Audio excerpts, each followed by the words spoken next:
Hello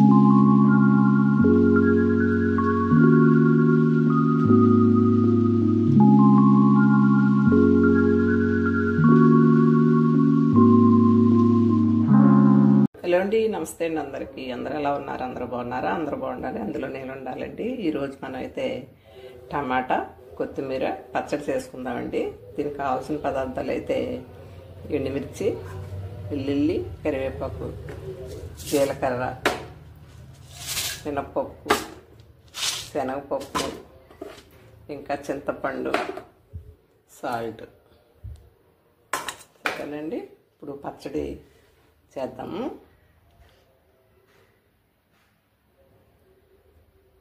నూనె అయితే కాగింది కదండి. ఇప్పుడు మనం శనగపప్పు వేసుకుందాం. పోపు వేసేద్దామండి ఫస్ట్. ఓకేనా, శనగపప్పు, మినప్పప్పు కూడా వేస్తున్నాను. మినప్పప్పు చాలా బాగుంటుందండి ఇలాగా మనం పచ్చడి వేసుకుంటే.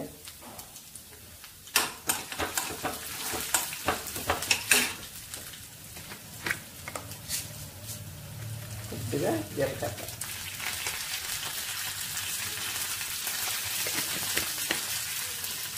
ఇప్పుడు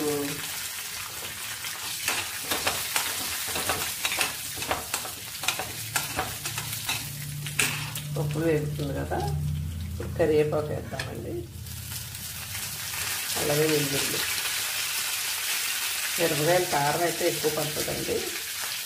టమాటా ఉంది కదా వేసేసాను. ఇప్పుడు మనం దోరగా వేయించుకోవాలన్నమాట. వేయించుకున్న తర్వాత తీసి పక్కన పెట్టేద్దాం. అప్పుడు టమాటా కొత్తిమీర కూడా వేపాలన్నమాట.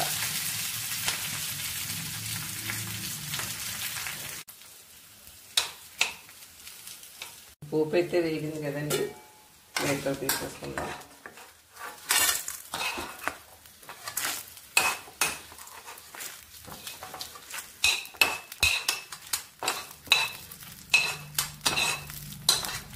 ఓకేనా, ఇప్పుడు కొద్దిగా ఆయిల్ అయితే వేస్తామండి. చాలు. ఇప్పుడు ఈ టమాటా ముక్కలు వేసేద్దాం.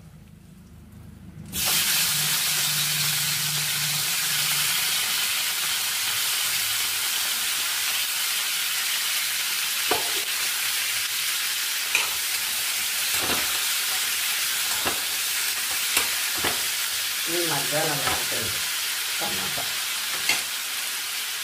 టమాటా మగ్గిన తర్వాత కొత్తిమీర కూడా వేసుదామండి.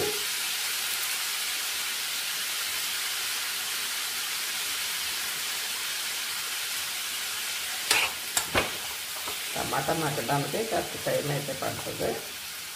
చిన్న మంట మీద వేపుదాము. టమాటా మగ్గింది కదండి, ఇప్పుడు కొత్తిమీర వేసేద్దాం.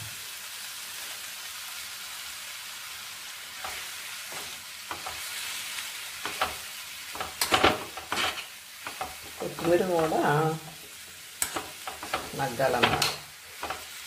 వేడికి మగ్గిపోద్దండి.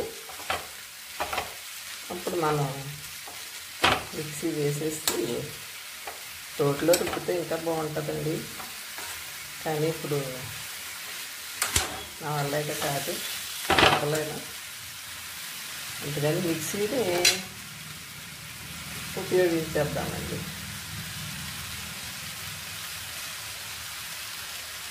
పోపు అయితే చల్లారిందండి, మనం మిక్సీలో వేస్తాము.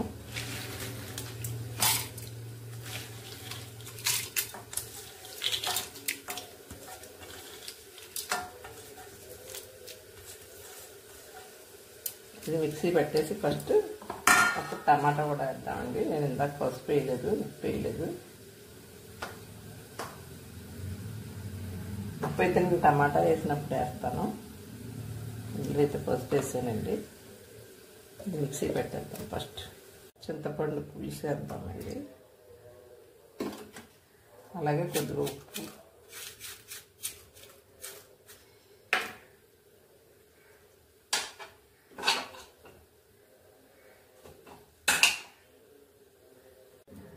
ఇప్పుడు ఇప్పుడు టమాటా కూడా వేసేద్దామండి, కొత్తిమీర టమాటా. సరేనా? ఇప్పుడు ఇది కూడా మెత్తగా మిక్సీ పెట్టండి. చూసారండి, పచ్చడి అయితే రెడీ అయిపోయింది. ఇప్పుడు గిన్నెలో తీసేద్దాం.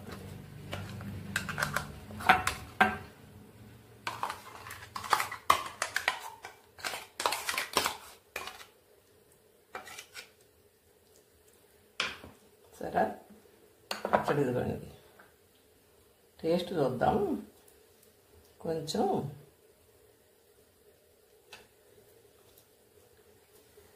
ఆహా, చాలా బాగుందండి.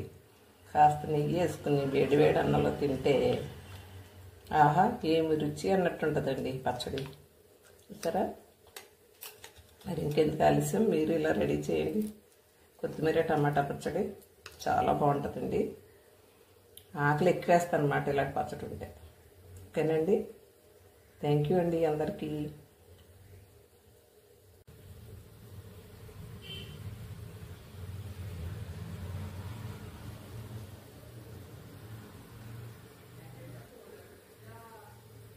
అలాగే బీరకాయలు కూడా ఎగురు వండుదామండి. ఇప్పుడు బీరకాయ చెక్కడానికి అయితే నేను కొన్నాను కదా, ఇప్పుడు తీస్తున్నాను. సరేనా?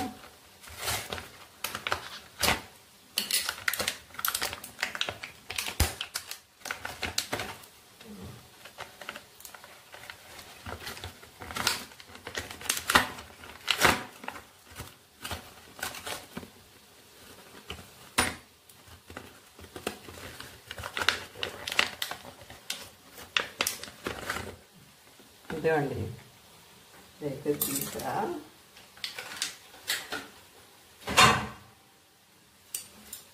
ఎలా ఉందో చూద్దాం. దీన్ని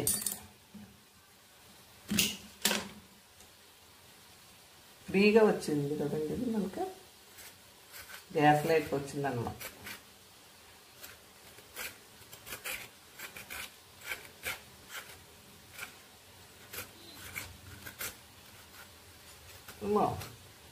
చాలా గట్టిగా ఉంది ఏంటండి ఇది.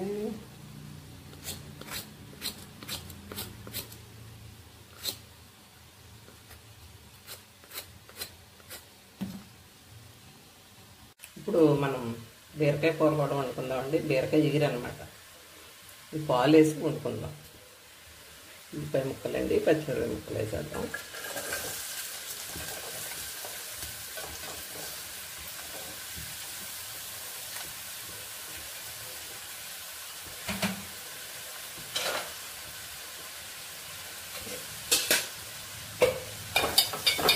ఉల్లిపాయ ముక్కలు ఇద్దామండి.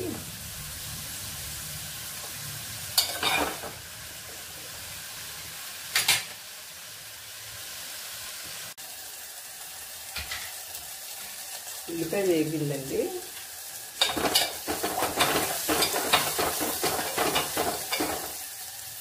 ఇప్పుడు బీరకాయ ముక్కలు వేసేస్తాం.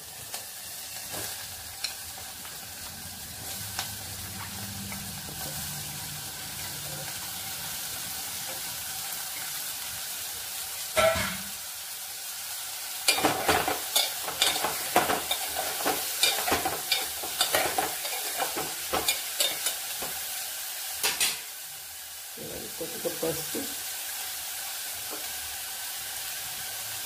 కొంచెం కారం, పచ్చిమిరపకాయలు వేసానండి. కారం తక్కువ వేస్తున్నాను, అంటే కూర ఎంత అవ్వదు కదండి, ఎక్కువ అయిపోద్దని. ఇవ్వండి. ఇప్పుడు మనం మగ్గించామనుకోండి నీళ్ళు వచ్చేస్తాయి అన్నమాట. చూసుకుని అప్పుడు నీళ్ళు చిన్న మంటలో కాసేపు ఉంచితే బీరకాయ ఎప్పుడు కూడా నీళ్ళు వచ్చేస్తుంది కూరలో. ఎందుకంటే మూత పెట్టి కాసేపు ఉంచుతాం. బీరకాయ కూర తీసారా, నీళ్ళు ఎలా వచ్చేసినాయో.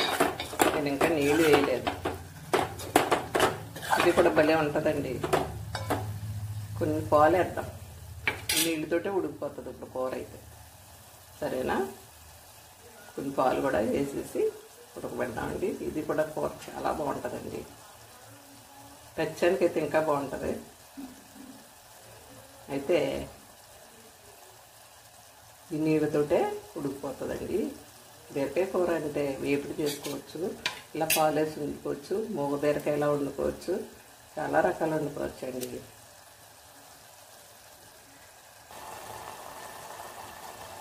ఉడుకుతుంది కదండి, ఇప్పుడు కొద్దిగా పాలు అయితే వేద్దాం.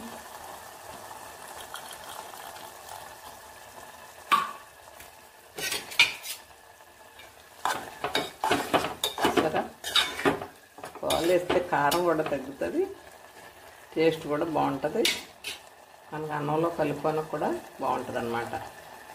ఓకేనండి, ఇదిగోండి బీరకాయ కూర కూడా రెడీ అయిపోయింది. చూసారు కదా, ఆ 3 బీరకాయల కూర ఇది అయిందనమాట. ఇదేమో పచ్చడి అండి. ఇవాళ ఈ పచ్చడిలో నెయ్యి వేసుకుని వేడివేడి అన్నంలో తినాలండి, అప్పుడు బాగుంటుంది అన్నమాట. సరేనండి.